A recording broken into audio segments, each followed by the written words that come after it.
This is my new brick, but you already know that if you were here last time and watched me fix all the rust and get it ready for the actual build.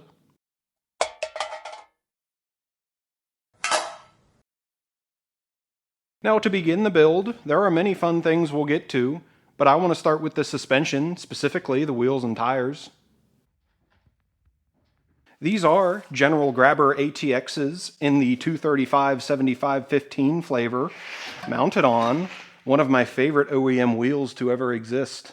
I got lucky and found a brand new boxed set from 1994 on eBay, made in New Zealand, branded as Ford. Of course they came on a Mazda.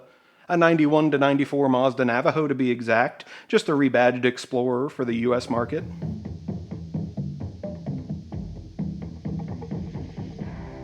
The new Navajo from Mazda. It just feels right. Not so fun fact, the tires that would have came on these wheels from the factory, the Firestone Wilderness, were the subject of that big Ford Firestone tire scandal from the 90s, where a bunch of people died because Ford tires kept exploding, and earned the Explorer the nickname Exploder. That is a whole very unfun rabbit hole for another time. But back to the subject at hand, you may think they're too big. Well, they do bolt up because of the wheel adapters, but they run into everything else, like the strut and the wheel arches. But we'll get to that as the build goes on. I have no contractual obligation to explain why, but it's going to be lifted, a bit of a soft road / overland type build, much like the 740 wagon. But this one is mine, so I have full creative control and many ideas, some bad, some even worse.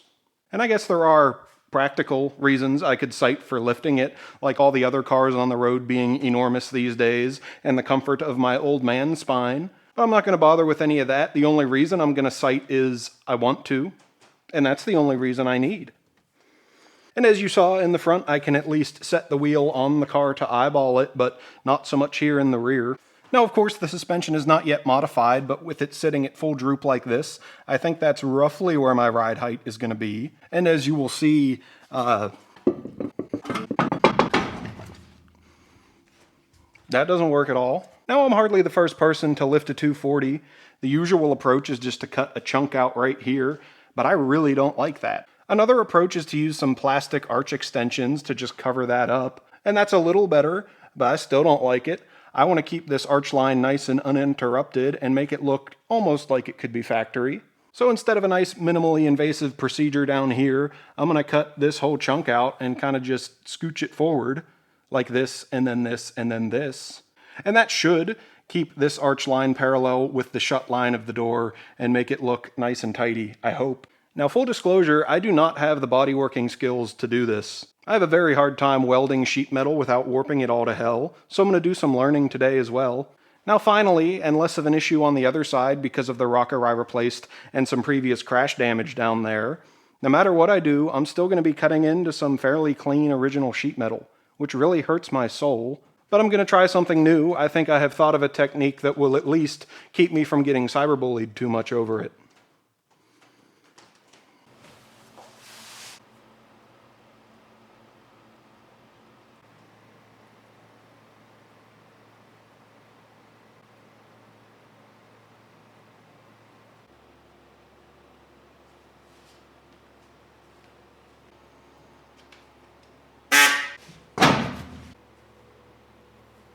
And sorry to shatter the illusion with a tape measure, but I did use one to lay this out. I'm going to take about 4 centimeters out of there, and then hopefully this patch is nice and uneventful because it'll be nice and flat.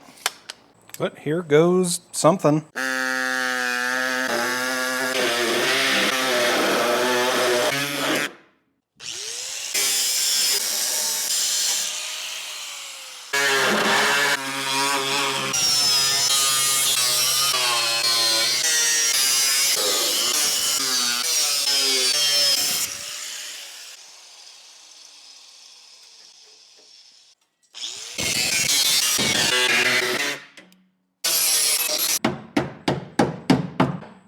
What I didn't realize is that this is a triple wall right here, which complicates things. But I think if I just radius the inner fender, just like I did the outer, then weld both of these pieces together, and then weld together both pieces that are welded together, That will restore all of the original structure, probably, I hope. Well, I guess it doesn't really matter, that's what I'm going to do.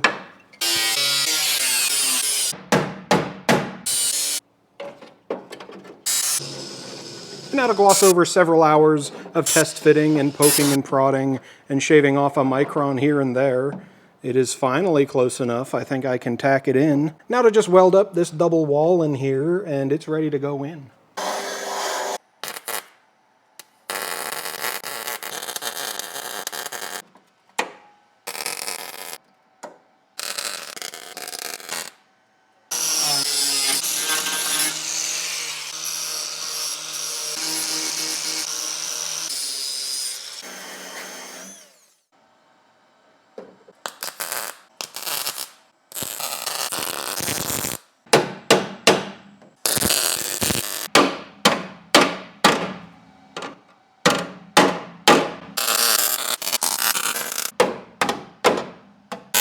And now once I lop off the edge of this rocker, I should be able to put the wheel on there so I can look at it.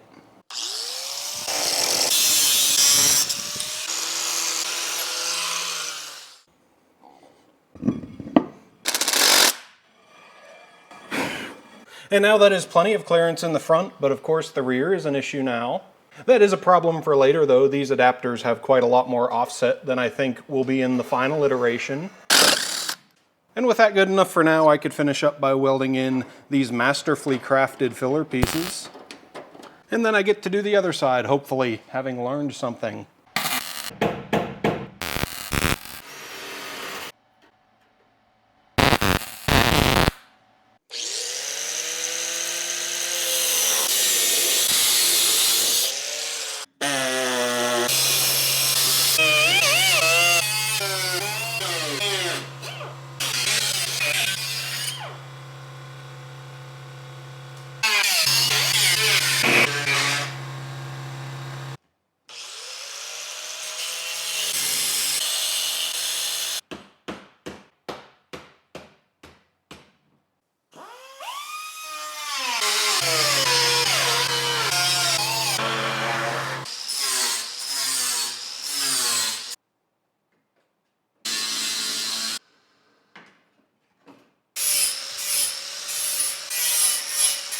Up to this point at least, this side has gone a lot smoother. Instead of welding in another piece back here, I gave it some relief cuts and bent those over. And with the inner and outer lined up ever so nicely now, suppose it's time to start welding again.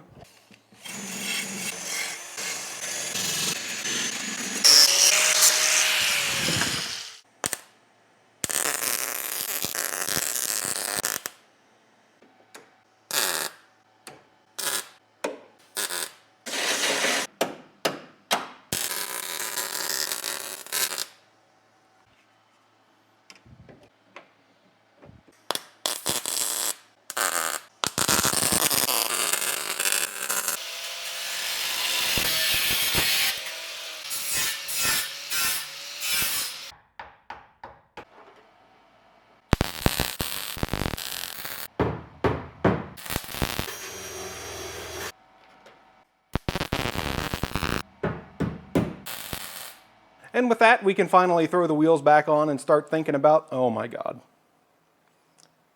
I changed my mind again. That shouldn't be a surprise. What is a surprise is that this seems to almost be going well. As mentioned, completely uncharted territory for me, so I think instead of pretending like I know what I'm doing, I'm just gonna finish this and talk about it later.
Well, of course, that second side went quite a lot smoother than the first one. The main thing I learned was make those cuts as narrow as possible.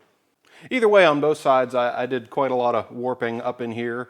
I'm going to get some tools. That is a skill I need to work on anyways, but that's not an issue until I start finalizing the bodywork to get ready for paint.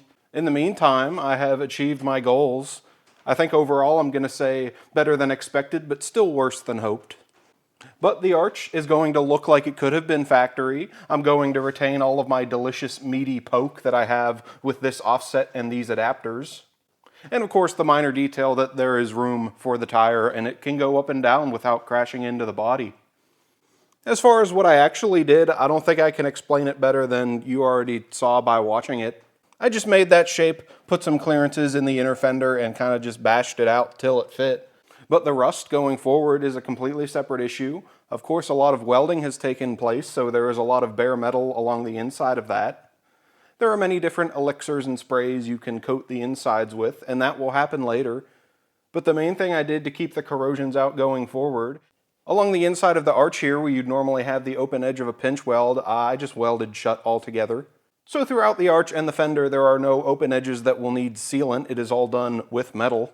And theoretically that will also keep water in, but we'll talk about that later. In the meantime, the wheel fits. Now to just make the front fit.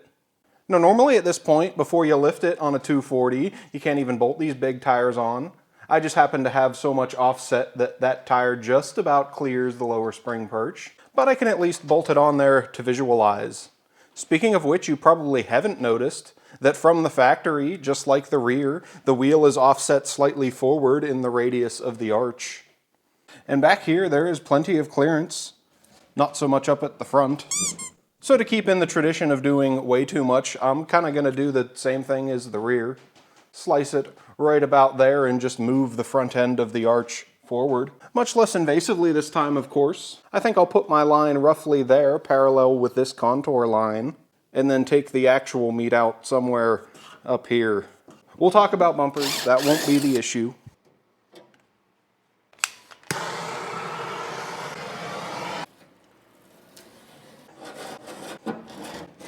And of course I still don't know what I'm doing, but I'll say this to you so I have something to look back on later to see where it all went wrong.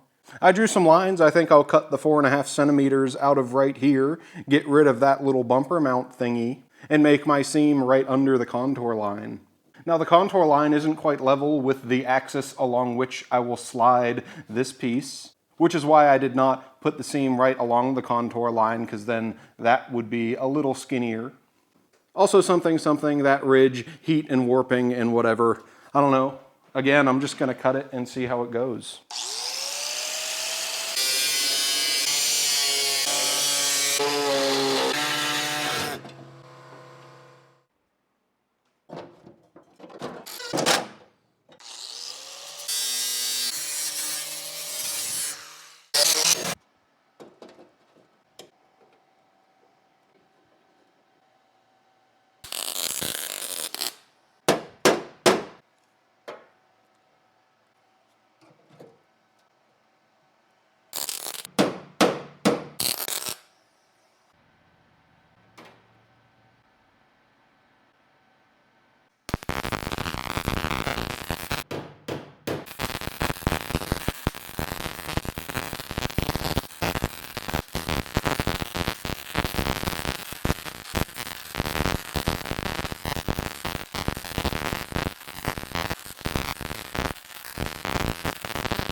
Well, that went much smoother than the rear, at least in terms of welding and warping. I went very slow and it took forever. Of course there was a little warping, but the shrinking wheel actually took care of it this time. At least I hope it did, because I dropped it and bent it in half, so that's nice. As for that little sliver I had to weld in right here, I still don't quite know what I did wrong. I didn't have to do it on the other side. I think I just took too much off of that piece when I went to fit it up. But it all worked out, and this wheel arch is now about 3 millimeters longer than the other one. But nobody ever needs to know that except me. And just like the rear, it's going to stay unfinished for now. We'll get to some body work later. There are a few other things I want to get to anyways. But in the meantime, we have room for tires at the front and at the rear, and I am quite happy with the look, so let us finally get on to some suspension. At the rear of the car, we have a very standard 4-link and panhard arrangement. These trailing arms and those torque rods center the axle forward and aftways in the car. And to keep it mostly in the center side to side, we have the panhard bar. But since the panhard is just a stick that pivots like that, that means the axle is going to move side to side slightly through the travel of the suspension. Right now, at full droop, the axle is offset that ways a bit. And if we were to lift it, that would make that worse. So once I make some spring spacers and add some longer shocks, I will also need a stick of a different length. Luckily, you can just buy one of those, and I am lazy, so I have done that.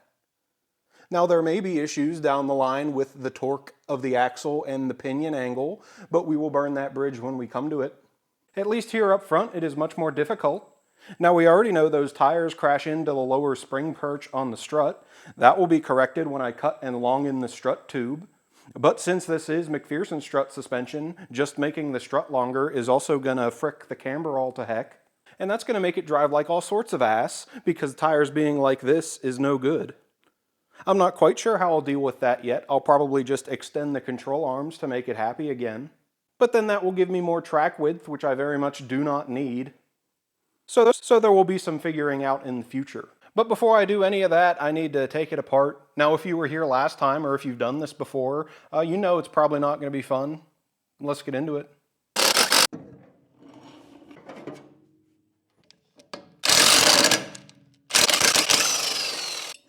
Oh, and luckily, this wheel was locked up when I went to drag it in here.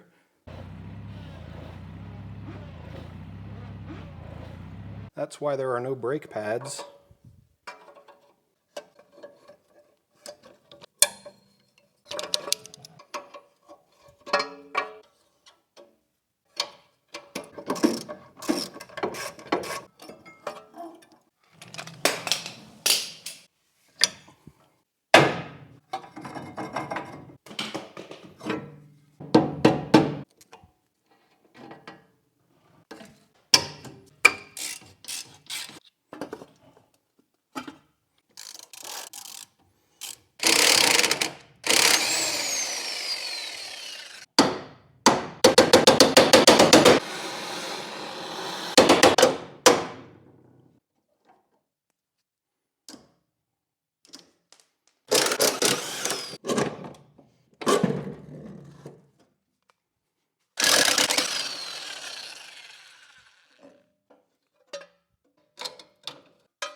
So a bit of a damage report. That all came apart quite easily. You may have guessed this is not a rust belt rig, but still somehow there is a hole in one of the spring perches. That's cool. Also notable, the brake pads were about down to the metal, and it sat for many years like that with those pistons fully extended. Luckily though, the seals are all torn up, so it let a bunch of water in there, and now they're completely seized. Probably still rebuildable with new pistons, but we won't worry about that today. Now on to the thing I need to fiddle with, these struts. If you've seen a car before, that probably looks familiar. But these are a bit weird in that the strut itself is actually an insert down the center of this tube, and there is a retaining nut at the top that we need to get off. But like any other strut, we have to compress that spring to get the upper perch off. And I have read your comments about how I normally do this. I do appreciate the concern, so this time I am wearing my safety glasses. I just recommend using a cordless impact for when it leaves your hand. And I don't know if these springs are different left to right, but best practice to keep them matched to the strut. But now we have access to some type of nest as well as the nut. Now we don't have nearly as much rust as last time, if you remember how that went.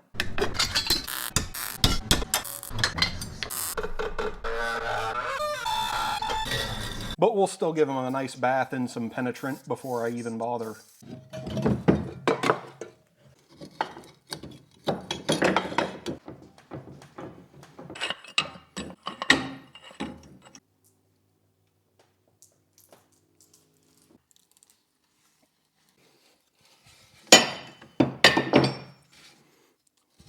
Well, at least I've learned a trick from this time. To make this easier, just don't drive your car in salt for 30 years. Still a bit of a fight, but at least I didn't have to get out the big pipe wrench.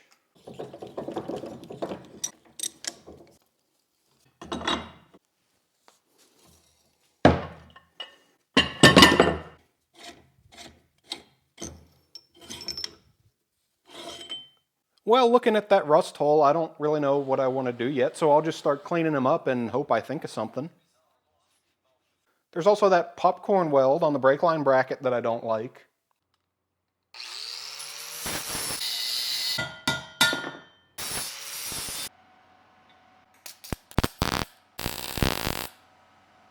Interestingly, this one is galvanized, this one is not.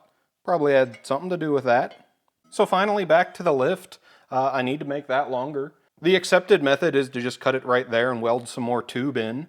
But I have had quite a hard time finding the exact right size of tube to do that. Now the easy option would just be get another 240 strut tube and cut some metal out of it, but 240 strut tubes are getting hard to find anymore. What isn't hard to find for some reason are 740 strut tubes. So here's one of those. The last thing to do is just figure out how much tube to put into it. And don't freak out, but I have done some math. Not that I'll be able to explain it, but it makes perfect sense in my head. Something, the tire is now 70 millimeters larger, and there was 110 millimeters between the tire and the top of the arch.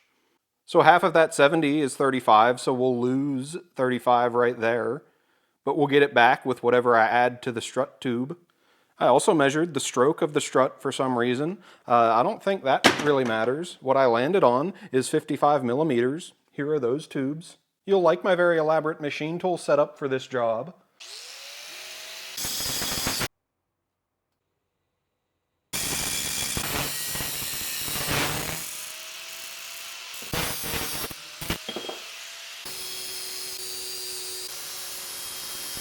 And that was close enough to a lathe, so now these are nice and straight and both exactly 56 millimeters to account for the material I'll lose when I cut that. Speaking of cut that, it's time to do that. But there is still this.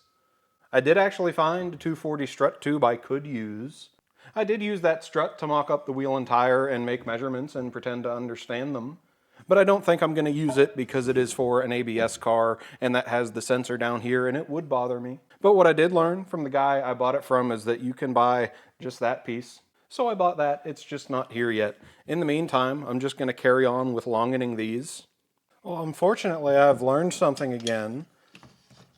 This isn't going to work because of that.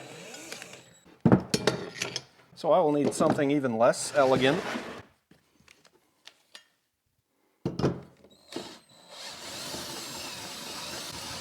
I think that's stupid enough to work. Yeah, no, okay, too stupid. I guess I'm just gonna use some tape and try to be careful.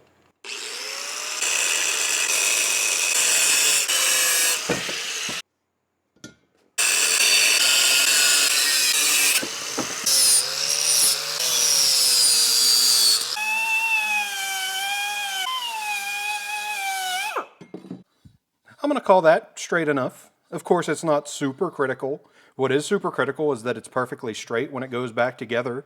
And since the way to get the most perfect measurements is to not make any measurements, here I have a strut wrapped in a bunch of tape, and that fits very tightly down the middle. So that will take care of the straightness. To get the spring perch back in the right clock position, before I cut it, I made a mark. I have also made a mark on the new tube.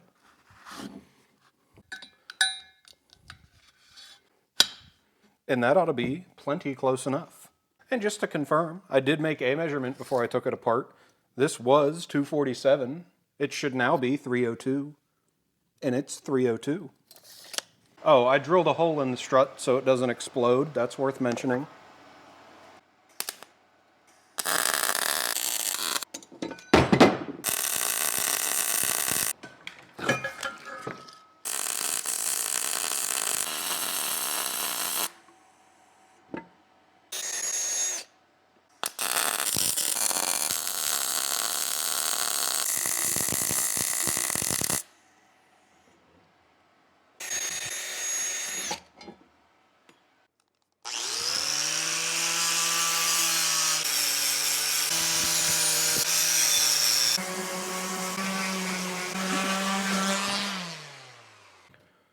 And with those now longer, of course, now the strut doesn't really fit. We just need a spacer to bring that up a bit. But the more obvious issue, there is still some metal missing. I now have this. I was hoping when I ordered it that it was going to be the original stamped shape, but it is not. It is obviously meant to be a repair piece. There is an extra sleeve in there that slides ever so nicely onto the shaft. But that means that all these measurements I did down here aren't really going to matter for this because that offset is now different. So to get it as close as I think is necessary, I think I'm just going to reference it off of the top of the strut tube. I don't know. I don't think this is going to be fun to get off. I'll just start hacking and see what happens.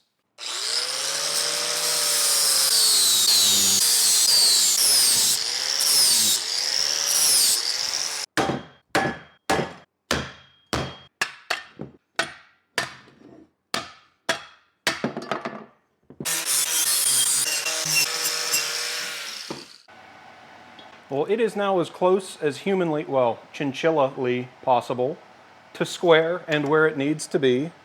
I have now checked all of my measurements 18,000 times. I have also had to shim it out with some tape a little bit just to tack it because this ID is a little bit bigger than this OD.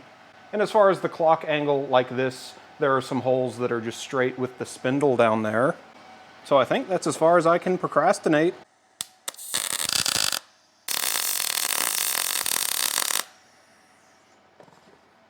I just don't like how dinky this original weld looks, so I will give it a nice thick bead as such.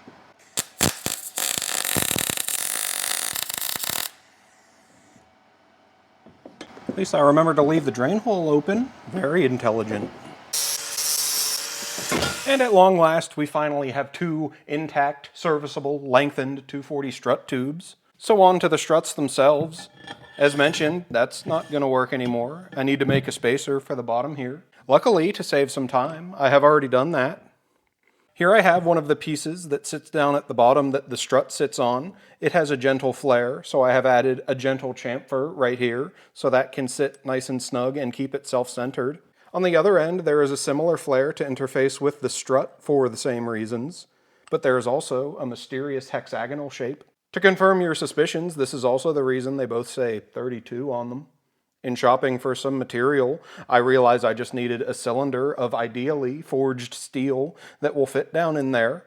I found two in my toolbox. So those were a bit of a pain to get on the lathe and work into shape.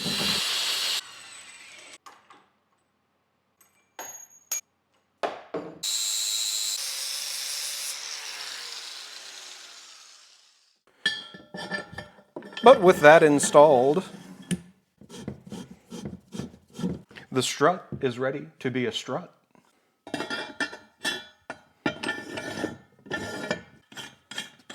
But even with those two spacers being the exact same size, apparently these strut housings are a bit different because there is a bit more thread there.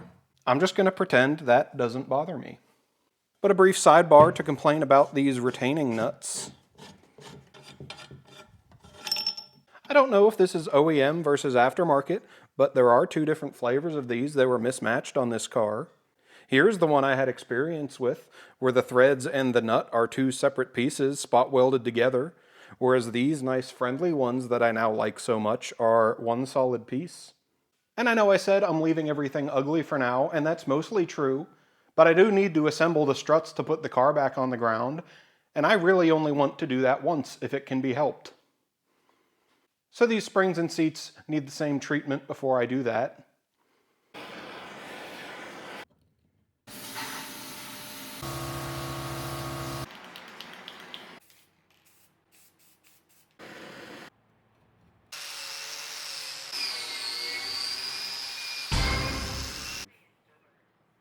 But there's also the issue of the little boot that hangs off the bump stop. Those don't look very nice. I found some of this toolbox drawer liner that I last used for some roof rack gaskets. It seems to be on there for now. We'll see how it holds up. And a little disclaimer on the springs. These are the original gasser springs. Once it's put together, I'll just see where it sits and how it rides, and we'll go from there. But my reasoning is people put LS's in them with those springs, and they don't seem to fall apart. And with the engineering cope out of the way, suppose it's time to whip out my absolute least favorite tool to use.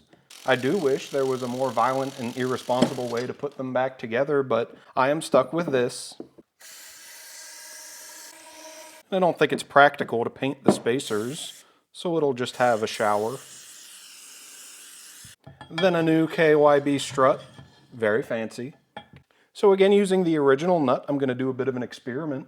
Instead of anti-seize, I'm going to use RTV on the threads and a little bead around the inside to hopefully make that nice and watertight. So best case scenario, that's just unnecessary. Worst case, it makes it impossible to take apart later, but let's hope not to find out.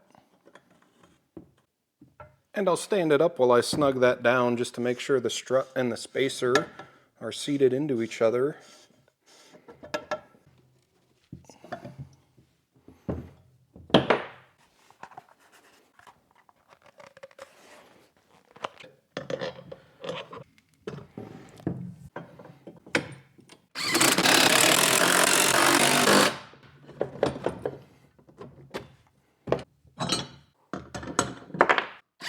And see, if I had taken it apart the sensible way, I would have already known that I need an offset wrench to tighten that. Guess I gotta make one.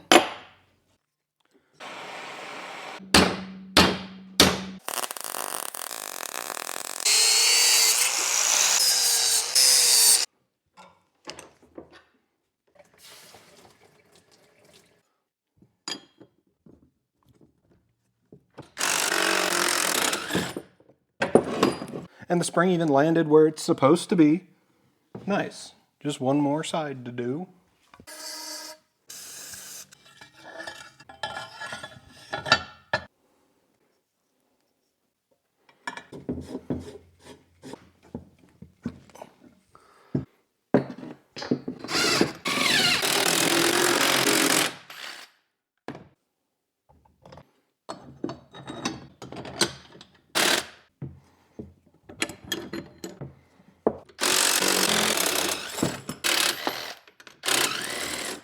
And with those looking good enough, we can throw them back in the car and see how cooked the alignment actually is. But first I will loosen a few things to make this easier to move. I guess the sway bar can be out of the way too.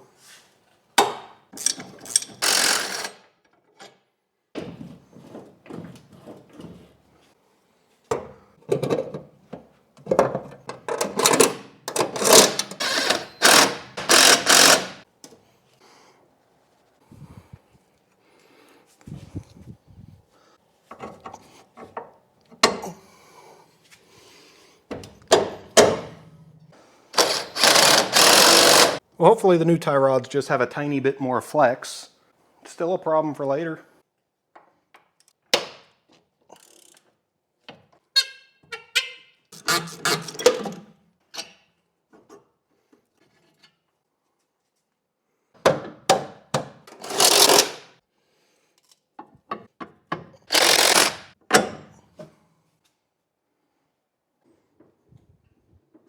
And that tie rod angle is pretty rough, but it's not binding.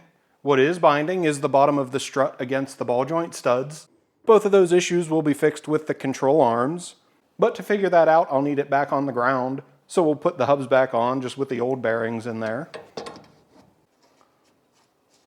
And that looks good and silly. I haven't talked about the adapters yet. We'll get to that later, probably.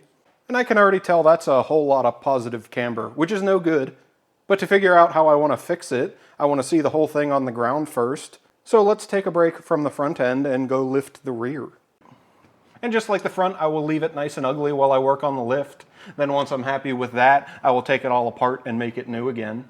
At least back here, it should be much less tedious. All I need to do is make a spacer between the upper spring perch and the frame, therein moving the spring down and the car up. Another option would be to use longer springs like I did on the 740, but I don't really want to mess with the ride quality if I don't have to. 240s are already pretty spongy cars with a lot of suspension travel, so I'm going to leave that as it is, just moved down.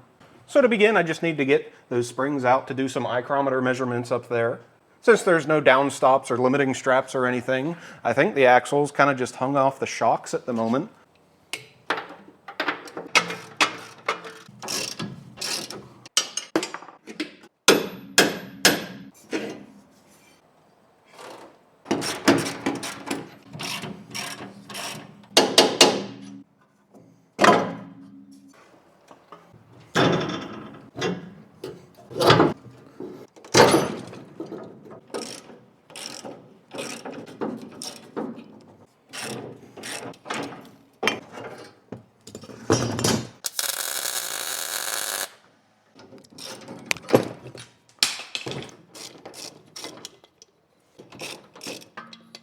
So here we have the rear spring seats. These are where the seat springs, if you can believe that. These just bolt to the bottom of the frame rail with a very stubby little bolt. All I need to do is make a spacer to move that down and then turn the car up, and then use a longer bolt. To make that as easy as possible, I have got these cut out on the plasma table. This is 10 millimeters of some kind of steel, I guess. That circle is about the right size. And then the bolt can go through the middle. I'm not that lazy. The main spacer will be a tube section. I just got 10 of them so I can fiddle with the ride height later. The 55 millimeters I'm going with is a bit conservative, so I would like to be able to make it taller if necessary. I don't think I'll ever need to make it lower. I hope not anyways. I'm just going to stop talking and make it because it's pretty simple.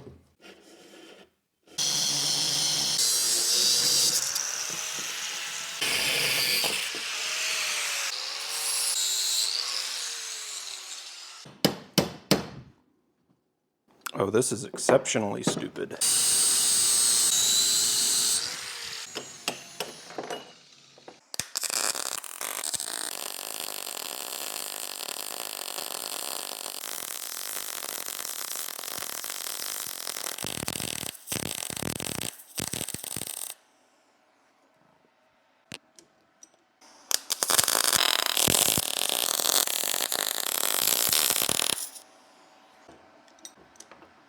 Hamburger. And just like everything else, they're going to stay ugly till I take it apart again later.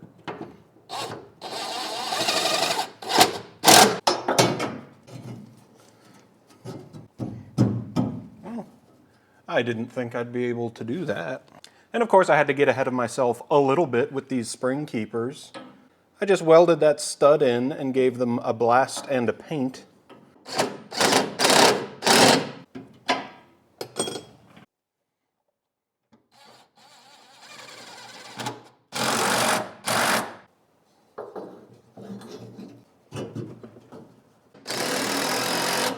And now that we've completely roached the suspension geometry, you can even see in the springs how they're curved to one side now, what with that axle being further that way than it should be.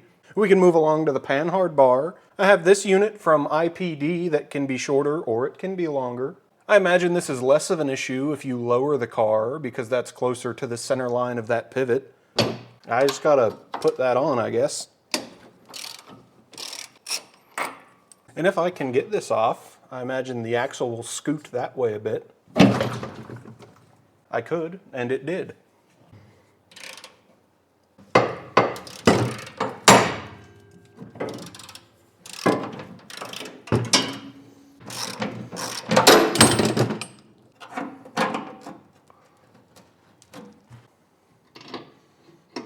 And I'll have to make measurements and finalize this dimension once I figure out where the ride height is going to be, but for now, I suppose I'll just guess.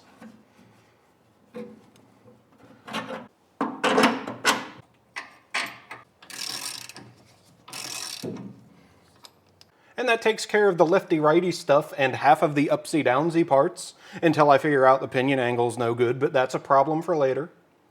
The other half of the upsy-downsy bits, of course, are the shocks. These are now too short, as we know. What I have seen most people do online is make a bracket to extend the mount up to make this work. I don't really see the need for that. I don't see why I can't just use a longer shock. And apparently it's a bit difficult to shock for shops based on length, but after much internet crawling around, I landed on Dodge Nitro. Steak and shake and give you The magnificent piece of engineering that was. I just had to drill out the upper sleeve and shave down the sides a bit.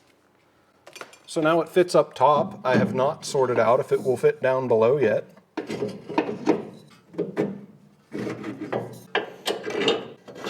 And that's a resounding almost. I'll just need to make a small spacer. But just sitting here it works. I suppose we'll find out if it bottoms out.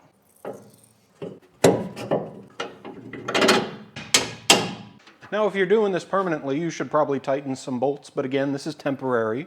But now I can at least get it off my extra kosher jack stands. Probably should have seen that coming.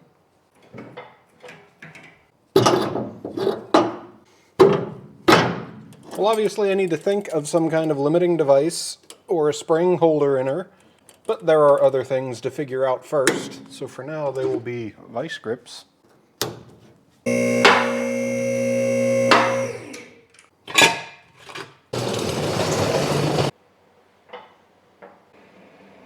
So now that all four corners are temporarily put together, we can finally get some wheels on and put it on the ground.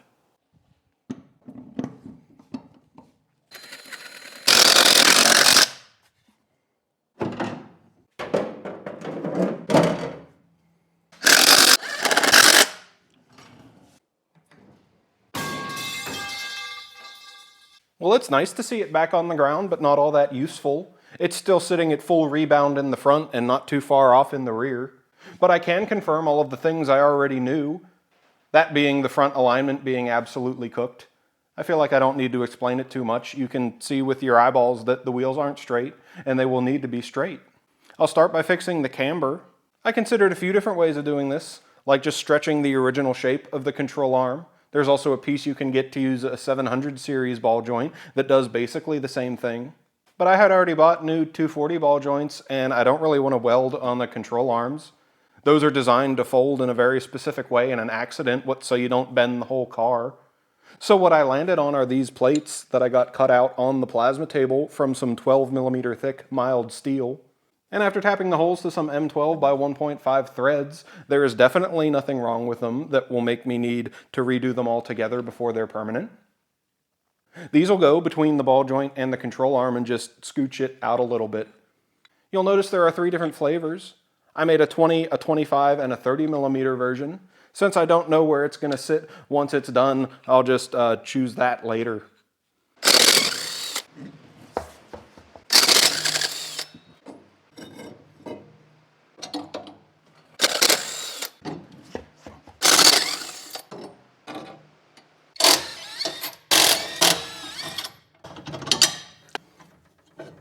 Now the issue with these I alluded to earlier. Since I got them cut on the plasma table, those holes aren't quite round or straight.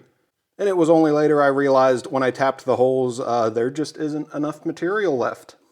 So I'll use these for now to figure out what flavor I want to use. For a permanent solution, I have had another set cut out with no holes that I'll just drill later.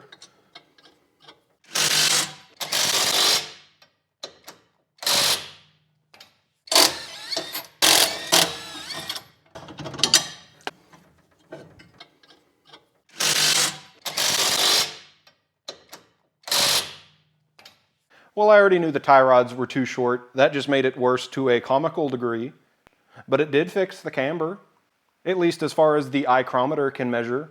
It also helped quite a lot with the control arm and tie rod angle.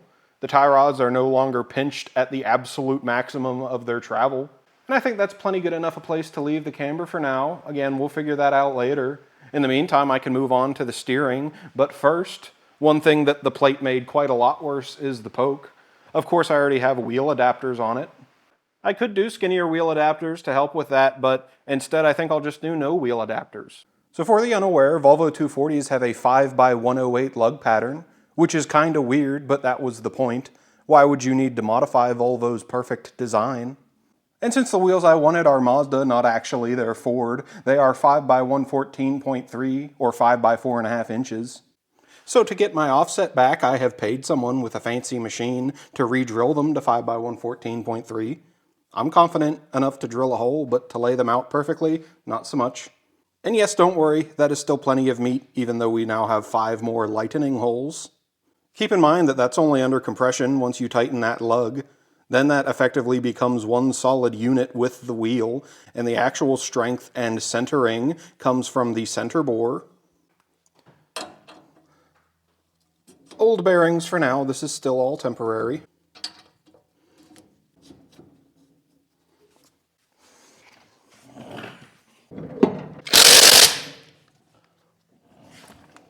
Now I probably will give it a brake rotor before I put it together permanently. You may notice a bit of an interference issue now. Luckily these holes are already quite oversized, so all I need to do is add a tiny little notch to clear those studs. But these are the original rotors, and these are the rotors I will be using. And I don't know what other fitment issues may come from switching to vented rotors, and we'll cover brakes in a different video, so that is a problem for later. But a problem I need to solve first, this wheel is now mounted and located only by the studs. It's not completely uncommon for some race car wheels and some aftermarket to be lug-centric, but from the factory, pretty much everything is hub-centric. Luckily, this wheel has a larger center bore than the hub, so I just need to make a ring to adapt that hub to the wheel, and then it will be close enough to a factory setup.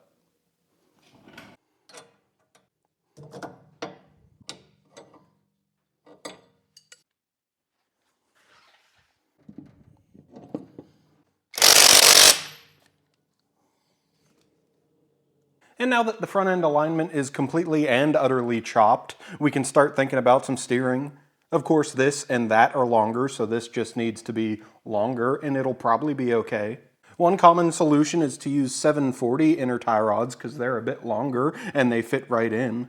But that only works for certain steering racks, and 240s came with 3 different steering racks.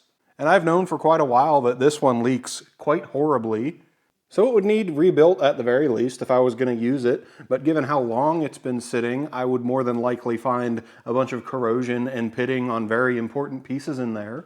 And again, complicated by there being 3 different racks, even finding a rebuild kit isn't very straightforward. And then the expensive option, of course. There is one company that still makes a new rack that'll supposedly bolt in. I did that one. Most mechanics will probably agree that the steering rack is a rather important piece, and I don't really want to mess with it, so I just spent the money. For the record, being an 83, this has a cam rack. The listing said this new rack will bolt right in, but it does look a bit different.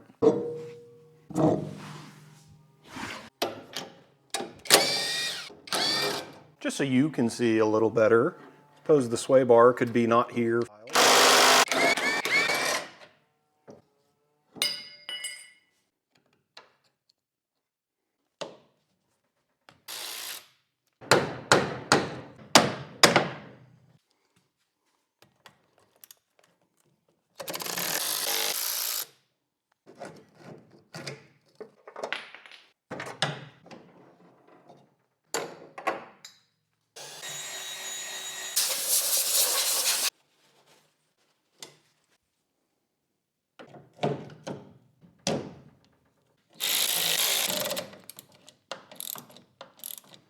I don't actually know what flavor of tie rod this rack has, so I'll need to find out. But since it's a replacement for a cam rack, I suppose it's reasonable to assume it still has the inconvenient ones. Actually, they appear to have male threads, which would mean the 740 tie rod will just go on there. And I'm willing to ignore the pipe wrench marks on there from the factory. Don't know what kind of hacks they got putting these things together. Well, they are male threads, but they appear to be M12s, not the M14s like the 740 has. So those won't work. Luckily, I also have some longer tie rods from a different vehicle altogether. You can probably guess what it was. Oh, and those are going to work right out of the box. Lovely. If you guessed a 2001 Ford Focus, you are correct. And I wasn't sure these were going to work, so I bought the cheapest ones I could find. And they were alarmingly cheap, so these are going to be temporary. But for the sake of mock-up, I also now realize if you were to buy this rack and then need to replace these tie rod ends, you would end up buying the wrong ones. So I guess just get pranked.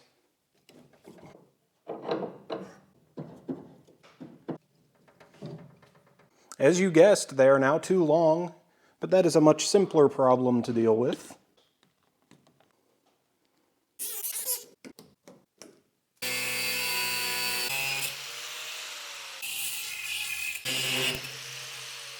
I fully eyeballed that, so I have no idea how this will work.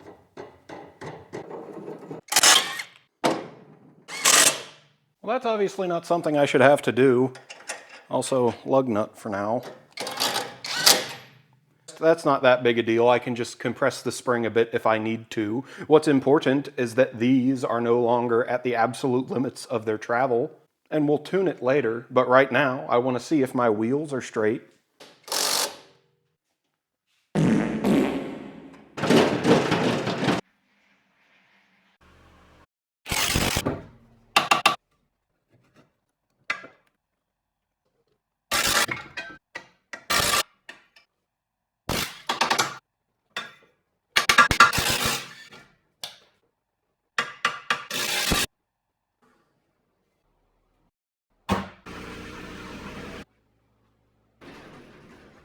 Speaking of tie rods, based on some preliminary ichrometer measurements, looks like the Focus tie rods are going to get us well within the range of adjustability of the strut mounts and the tie rods themselves.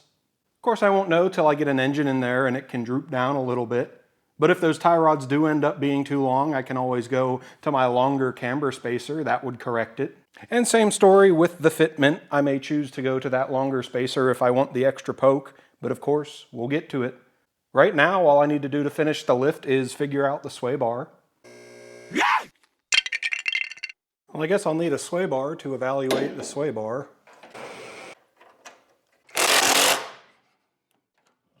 Here is a link.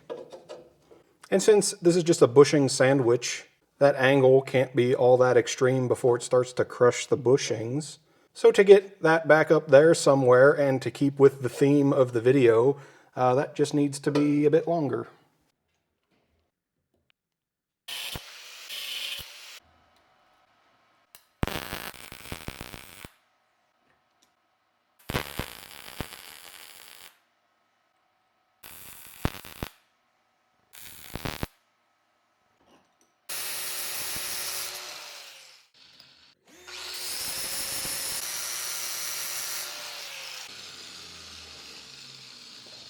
These are now longer, also thicker on account of being longer. To figure out how much to longen them, I measured from the control arm pivot to the ball joint, and then from the pivot to the sway bar link mount, and then tried to do some math, gave up, and eyeballed it to about 40 millimeters. I don't know, seems like it'll work. Also, your suspicions are correct. The stock I used for the new rod is the Bug's old tie rods.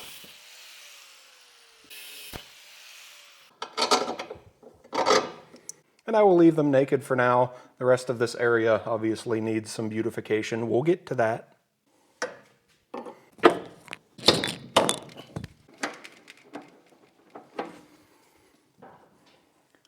And with the front as buttoned up as it's going to get right now, the only issue remaining is where the bolt for the ball joint mount kind of crashes into my camber spacer. That just needs a chamfer cut in it, but I'll wait till I figure out which one I'm going to use. Anyways, the only thing left to deal with are my spring retainers in the rear, or lack thereof. So let's go back there.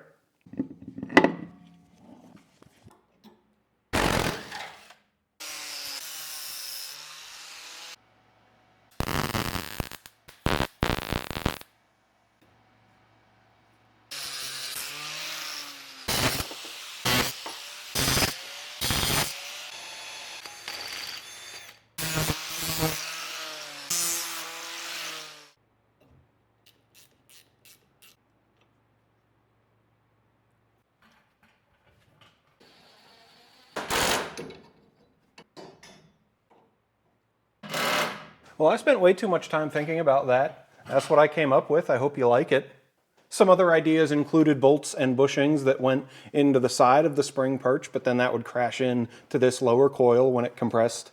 Or a bar that goes across the middle like I did on the 740, but that would obstruct that bolt there. Or a circular clamp that went around the entire outside of the upper coil, but that would have been a bit extra.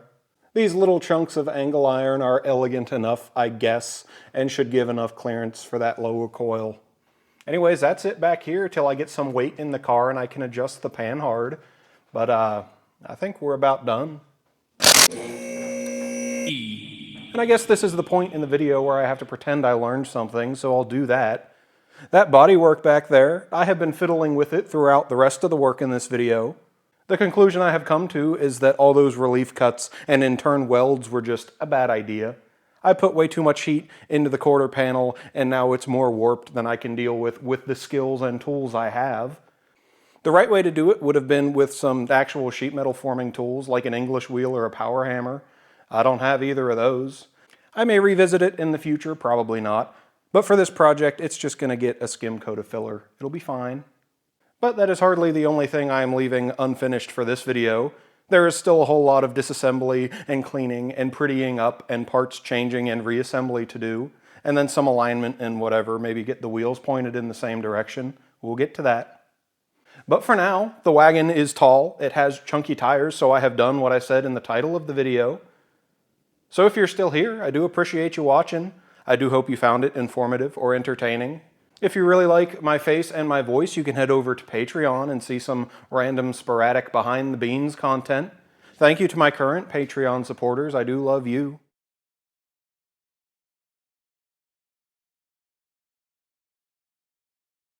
But for now, I am Chinchilla and this has been Baked Beans Garage. I will see you next time.